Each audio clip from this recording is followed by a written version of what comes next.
कुछ सरकार के लोगों को जुडिशरी के निर्णय पसंद नहीं आते तो फिर वो आरोप लगाना शुरू कर देते हैं कि ये हद से बाहर हैं, और जब उनको पसंद आते हैं तो फिर विपक्ष को कहते हैं ये तो सुप्रीम कोर्ट ने फैसला किया। कोई सवाल उठाए 370 पे तो ये तो सुप्रीम कोर्ट का फैसला था। राम जन्मभूमि की जजमेंट पे सवाल आए तो ये तो सुप्रीम कोर्ट का फैसला था, ये तो सुप्रीम कोर्ट का फैसला था। और अगर हाल ही में जस्टिस पारदीवाला की जजमेंट आई तो ये कैसे सुप्रीम कोर्ट कर सकती है। मतलब जो आपको जजमेंट सही नहीं लगे, आपके सोच के अनुसार नहीं हो तो वो तो गलत है, और जो आपके सोच के अनुसार है वो ठीक है। एक कॉन्स्टिट्यूशनल फंक्शनरी को ऐसी बात कहनी मैं समझता हूँ उचित नहीं है। मैं उनका बड़ा आदर करता हूँ। प्रेसिडेंट का व्यक्तिगत हक नहीं है, ये धनखड़ जी को मालूम होना चाहिए। उन्होंने कहा कि आप प्रेसिडेंट की पावर को कैसे कंट्रोल कर सकते हो। भाई कौन कर रहा है प्रेसिडेंट की पावर को कंट्रोल? धनखड़ जी कहते हैं कि ये तो देखिए पुराने टाइम जब 8 जज थे सुप्रीम कोर्ट ने तो 5 जज फैसला करते थे, मेजॉरिटी थी। अब तो इतने जज हैं, 2 ही जज फैसला करें। भाई 2 ही जज फैसला करेंगे ना, सुप्रीम कोर्ट तो बेंचेस पे बैठेगा, या 3 जज या 2 जज या 5 जज या 7 जज या 9 जज या 11 जज, और एक बार 13 भी बैठे थे। तो सुप्रीम कोर्ट तो ऐसे ही फैसला करती है ना।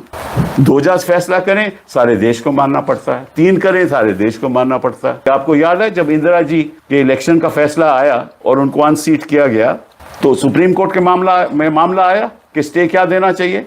किस जज का फैसला था? एक जज का, जस्टिस कृष्णा अय्यर। याद है आपको? तब धनखड़ जी सब ठीक था, क्योंकि अब 2 जज का फैसला है वो गलत है, क्योंकि सरकार के पक्ष में नहीं है। आपने अपनी स्पीच में 1982 की बात की, 84 की बात की। आपने अपनी स्पीच में 1984 की बात की, 2002 की तो नहीं की। आपने इमरजेंसी की बात की, जो कॉन्स्टिट्यूशनली डिक्लेयर्ड इमरजेंसी जिसकी एडीएम जबलपुर ने जिसको अपहोल्ड किया। आपने अनडिक्लेयर्ड इमरजेंसी की तो बात ही नहीं की। ये भी तो इमरजेंसी चल रही है ना। आपने जिस तरह से संस्थाओं का कब्जा हो रहा है उसकी बात नहीं की। अभी जो फैसले हो चुके हैं उनको मानते नहीं, जो क्योंकि आप सोचते हो कि वो गलत हैं, और जो आप सोचते हो सही हैं क्योंकि सरकार वो ऐसा चाहती है तो वो सही है। और फिर आपने ये कहा कि उसके खिलाफ एफआईआर होनी चाहिए, और आज तक कोर्ट क्यों नहीं बताती कि क्या नहीं है? तो कोर्ट आपको बताएगी। ये कोर्ट का एक कर्तव्य है कि आपको जाकर चिट्ठी लिख के बताए कि ये हो रहा है। कोर्ट फैसला करेगी और हम कोर्ट के लिए खड़े हुए हैं। कोर्ट को तथ्य तक पहुंचता है कि किसने साजिश की, किसने नहीं की। और आपको अगर कोई खबर है तो बताइए जनता को, और ये भी बताइए कि किसने आपको खबर दी। बच्चों को जब 5-5 साल जेल में रखते हैं तब तो किसी की आवाज नहीं उठती। महिलाओं को 5-5 साल जेल में रखते हैं तब तो आपकी आवाज नहीं उठती। जर्नलिस्ट को अंदर कर देते हैं बिला वजह तब तो आप कुछ कहते नहीं। आपके जज इलाहाबाद के जब बोलते हैं तब तो आप कुछ कहते नहीं कि एफआईआर क्यों नहीं हुई। जब हाईकोर्ट जज ने कम्युनल स्टेटमेंट दी तब तो आपने नहीं कहा। तो 2014 के बाद तो मतलब कि यहाँ तो दूध की नदियां बह रही हैं इस देश में, उसमें हम सब लोग नहा रहे हैं। ये गलत है, ये संवैधानिक नहीं है, ये गलत है। आपका तो डिस्क्रेशन है कि किसको बोलने दो, किसको नहीं बोलने दो, किसका माइक बंद कर दो, किसका नहीं बंद। उसमें तो कुछ कर ही नहीं सकते, क्योंकि वो तो आपका इंटरनल मैटर है। तो जब जो जुडिशरी का इंटरनल मैटर है वो इंटरनल रहने दो, जो आपका इंटरनल मैटर है हम we respect you for that, वो इंटरनल ही रहेगा। आप देख रहे हैं देश लाइव, देश की आवाज। मुझे दुख भी हुआ और आश्चर्य भी हुआ, क्योंकि जुडिशियल इंस्टीट्यूशन, चाहे वो सुप्रीम कोर्ट हो, चाहे वो हाई कोर्ट्स सारे देश में हो, उनके ऊपर आज के दिन भी अगर किसी संस्था पे विश्वास है तो जुडिशरी पे है। और मुझे ऐसा लगता है कि जब कुछ सरकार के लोगों को जुडिशरी के निर्णय पसंद नहीं आते तो फिर वो आरोप लगाना शुरू कर देते हैं कि ये हद से बाहर हैं। और जब उनको पसंद आते हैं तो फिर विपक्ष को कहते हैं ये तो सुप्रीम कोर्ट ने फैसला किया। कोई सवाल उठाए 370 पे तो ये तो सुप्रीम कोर्ट का फैसला था। राम जन्मभूमि की जजमेंट पे सवाल आए तो ये तो सुप्रीम कोर्ट का फैसला था, ये तो सुप्रीम कोर्ट का फैसला था। और अगर हाल ही में जस्टिस पारदीवाला की जजमेंट आई तो ये कैसे सुप्रीम कोर्ट कर सकती है। मतलब कि जो आपको जजमेंट सही नहीं लगे, आपके सोच के अनुसार नहीं हो तो वो तो गलत है, और जो आपके सोच के अनुसार है वो ठीक है। और एक कॉन्स्टिट्यूशनल फंक्शनरी को ऐसी बात कहनी मैं समझता हूं उचित नहीं है। मैं उनका बड़ा आदर करता हूं, लेकिन आपने कह दिया कि article 142 is nuclear fissile material, nuclear missile. ये कैसे कह सकते हैं आप? आपको मालूम है कि आर्टिकल 142 के द्वारा सुप्रीम कोर्ट को संविधान ने यह हक दिया है। ये कोई सी सरकार ने हक नहीं दिया, संविधान ने हक दिया है टू डू कंप्लीट जस्टिस। पहली बात ये। दूसरी बात, और ये मैं देश की जनता को बताना चाहता हूं कि president of India is a titular head.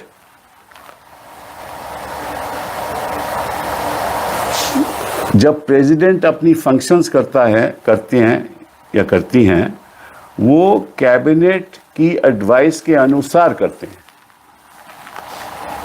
The president acts on the aid and advice of the council of ministers. The governor of a state acts on the aid and advice of the council of ministers in the state. क्यों, अगर कोई विधेयक पारित होता है तो governor के पास जाता है।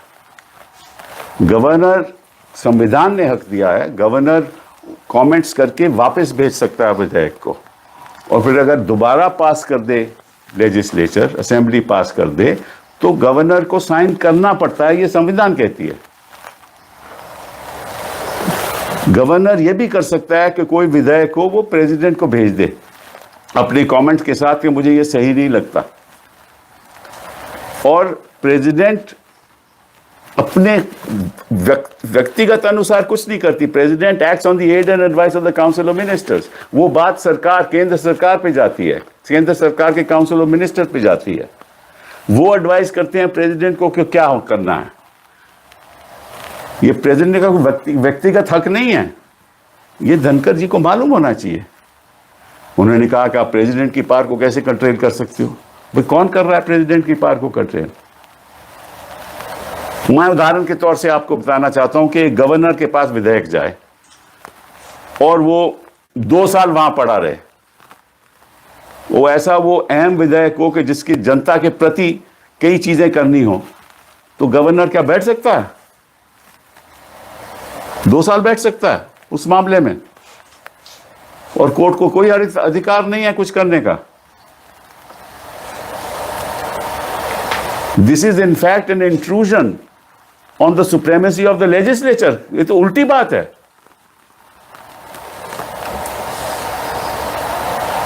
पार्लियामेंट अगर बिल पास करे, क्या प्रेसिडेंट उसमें बैठ सकते हैं कि मैं साइन नहीं करेंगे?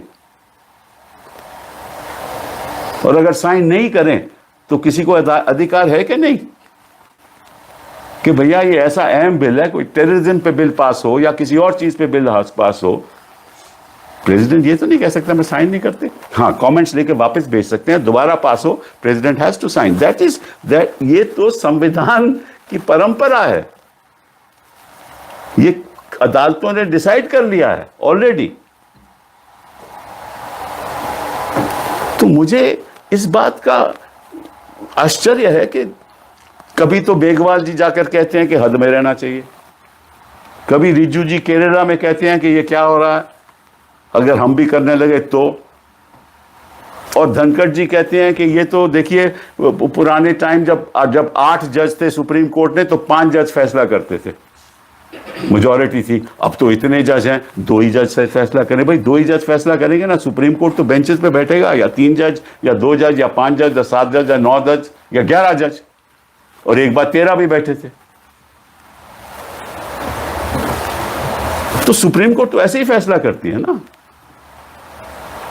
2 जज फैसला करें सारे देश को मानना पड़ता है, 3 करें सारे देश को मानना पड़ता है। सुप्रीम कोर्ट होती है। आपको याद है जब इंदिरा जी के इलेक्शन का फैसला आया और उनको अनसीट किया गया, तो सुप्रीम कोर्ट के मामला आया कि स्टे क्या देना चाहिए। किस जज का फैसला था? एक जज का, जस्टिस कृष्णा अय्यर। याद है आपको? तब धनखड़ जी सब ठीक था, क्योंकि अब 2 जज का फैसला है वो गलत है, क्योंकि सरकार के पक्ष में नहीं है। बट कृष्णा अय्यर का फैसला बिल्कुल ठीक था, वो तो ही जज थे। तो ये किस किस्म की बातें हो रही हैं पब्लिक डोमेन में? मुझे तो, मैं सोच भी नहीं सकता। आपको मालूम है और सब देश को मालूम है कि जो हमारी लोकसभा है, जो स्पीकर की चेयर होती है वो बीच में होती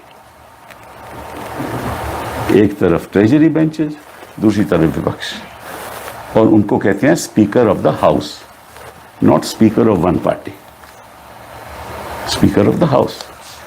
और वो वोट भी नहीं करते किसी बिल पे। वोट तभी होती है जब टाई हो। उस सिचुएशन में the speaker can, but he may vote any on any side. यही मामला चेयर अपर हाउस का है। You are equidistance between the opposition and the ruling party, and everything that you say must be equidistant from that. No chairman, no speaker can be the spokesperson of a party. ये तो नहीं हो सकता ना। मैं ये नहीं कहता कि ये हैं, but no speaker in principle can be the spokesperson of any party. और अगर ऐसा लगता है तो फिर वो चेयर की गरिमा कम हो जाती है। हम तो चाहते हैं कि निष्पक्ष तरीके से काम हो। अभी धनखड़ जी कहती है देखिए इतनी डिसरप्शन होता है पार्लियामेंट में। वो मुझे याद है सुषमा स्वराज जी जब और अरुण जेटली जी जब डिसरप्शन करते थे तब तो किसी को तकलीफ नहीं थी। तब तो जेटली साहब कहते हैं this is part of parliamentary practice. ये तो मतलब कि देखिए ऐसा है, जब आपके प्रेसिडेंट जी स्पीच पढ़ती हैं पार्लियामेंट में शुरुआत के सेशन में, तो स्पीच कौन लिखता है? प्रेसिडेंट लिखता है या लिखती हैं? स्पीच तो कैबिनेट लिखती है ना, काउंसिल ऑफ मिनिस्टर्स पास करते हैं ना। जो भी वक्तव्य देना हो एज अ गवर्नमेंट, हर चीज पे साइन प्रेसिडेंट का होता है, लेकिन फैसला काउंसिल ऑफ मिनिस्टर्स का होता है। ये हमारा सिस्टम ऑफ गवर्नेंस है। अगर आपको कोई तकलीफ भी है किसी फैसले से तो उसको रिव्यू कीजिए। उसकी रिव्यू एक तरीका है ना, रिव्यू डालिए। अगर रिव्यू ठीक नहीं होता तो आगे भी हो सकता है। और अगर आपको लगता है कि इसमें बड़े कोई प्रॉब्लम्स आ जाएंगी तो आर्टिकल 143 के अंतर्गत आप एडवाइजरी ओपिनियन ले लीजिए सुप्रीम कोर्ट से। एडवाइजरी ओपिनियन ले लीजिए सुप्रीम कोर्ट से, ये भी आपको रास्ता है। और अगर इनके पास तो बड़े वकील, ऐसे काबिल वकील हैं, हम बता देंगे इनको क्या करना क्या नहीं चाहिए। लेकिन एक ऐसा वक्तव्य देना कि अब article 142 is nuclear missile. What was a nuclear missile was नोटबंदी, नॉट 142। क्या आपने सारी समस्या खत्म कर दी लोगों की आर्थिक समस्या में? गरीब लोग के पास पैसा नहीं रहा, तब तो कोई तकलीफ नहीं किसी को हुई। और साथ में आपने और कुछ बड़ा कुछ कह दिया। आपने अपनी स्पीच में 1982 की बात की, 84 की बात की। आपने अपनी स्पीच में 1984 की बात की, 2002 की तो नहीं की। आपने इमरजेंसी की बात की, जो कॉन्स्टिट्यूशनली डिक्लेयर्ड इमरजेंसी, जिसके एडीएम जबलपुर ने जिसको अपहोल्ड किया। आपने अनडिक्लेयर्ड इमरजेंसी की तो बात ही नहीं की। ये भी तो इमरजेंसी चल रही है ना। आपने जिस तरह से संस्थाओं का कब्जा हो रहा है उसकी बात नहीं की। जिस तरह से एक पब्लिक, मतलब के बेचारे जो जज हैं वो तो बोल नहीं सकते ना, वो कैसे जवाब दे? वो जवाब नहीं दे सकते। तो आप ऐसे वक्तव्य दोगे, ऐसा लगेगा कि जुडिशरी को एक सबक सिखाया जा रहा है। ये उचित नहीं है, ये संवैधानिक भी नहीं है। फिर आपने एक और अजीब सी बात की। आपने कहा कि जो 14-15 मार्च को किसी जज के घर पे कुछ हुआ तो उसके पास हमें सुप्रीम कोर्ट में से ऐसी खबर मिली है, यह आपने कहा reliable sources from supreme court के बताया गया, उसका एफआईआर क्यों नहीं हो रहा? अभी आप तय करोगे वो एफआईआर करना, वो भी एक 5 जजेस का फैसला है वीरास्वामी का कि एफआईआर तभी होगी जब chief justice of India sanction देगा। तो उस फैसले को नहीं आप मानते? अभी जो फैसले हो चुके हैं उनको मानते नहीं, जो क्योंकि आप सोचते हो कि वो गलत हैं, और जो आप सोचते हो सही है क्योंकि सरकार वो ऐसा चाहती है तो वो सही है। और फिर आपने ये कहा कि उसके खिलाफ एफआईआर होनी चाहिए, और आज तक कोर्ट क्यों नहीं बताती कि क्या नहीं है? तो कोर्ट आपको बताएगी। ये कोर्ट का एक कर्तव्य है कि आपको जाकर चिट्ठी लिख के बताए कि ये हो रहा है। कोर्ट फैसला करेगी और हम कोर्ट के लिए खड़े हुए हैं। कोर्ट को तथ्य तक पहुंचता है कि किसने साजिश की, किसने नहीं की। और आपको अगर कोई खबर है तो बताइए जनता को, और ये भी बताइए कि किसने आपको खबर दी। ना कोर्ट आपके काम में दखलंदाज कर सकता है, ना आप कोर्ट के काम में दखलंदाज कर सकते हो। बच्चों को जब 5-5 साल जेल में रखते हैं तब तो किसी की आवाज नहीं उठती। महिलाओं को 5-5 साल जेल में रखते हैं तब तो आपकी आवाज नहीं उठती। जर्नलिस्ट को अंदर कर देते हैं बिला वजह तब तो आप कुछ कहते नहीं। आपके जज इलाहाबाद के जब बोलते हैं तब तो आप कुछ कहते नहीं कि एफआईआर क्यों नहीं हुई। जब हाईकोर्ट जज ने कम्युनल स्टेटमेंट दी तब तो आपने नहीं कहा। You never said that. Then Justice Yadav made those statements in a communal appeal within the premises of the High Court. Why did he not say FIR should be filed? And why should you talk about 1984 and emergency? It seems that you talk about only those events when the Congress was in power. ऐसा मुझे लगता है। क्योंकि 2014 के बाद तो मतलब कि यहाँ तो दूध की नदियां बह रही हैं इस देश में, उसमें हम सब लोग नहा रहे हैं। ये गलत है, ये संवैधानिक नहीं है, ये गलत है। What is being done is unconstitutional because I have seen Parliament for a long time. And I know the history of Parliament for a long time, including my respected chairman of the House. I have never seen any chairman of the House make political statements of this nature. Even BJP chairman in the past. मेरी आपका तो discretion है कि किसको बोलने दो, किसको नहीं बोलने दो, किसका माइक बंद कर दो, किसका नहीं बंद, उसमें तो कुछ कर ही नहीं सकते क्योंकि वो तो आपका इंटरनल मैटर है। तो जब जो जुडिशरी का इंटरनल मैटर है वो इंटरनल रहने दो। जो आपका इंटरनल मैटर है हम we respect you for that, वो इंटरनल ही रहेगा। बट ये मत करो क्योंकि जज कुछ कह नहीं सकते, बोल नहीं सकते, और ये एक संदेश हिंदुस्तान की जनता को ये नहीं जाना चाहिए कि आप इस तरीके से जो आपके पक्ष में है वो तो ठीक है जो सुप्रीम कोर्ट करे, और जो आपके पक्ष में नहीं है वो गलत है। ये पॉलिटिकल पार्टी तो कह सकती है लेकिन चेयरमैन साहब नहीं कह सकते।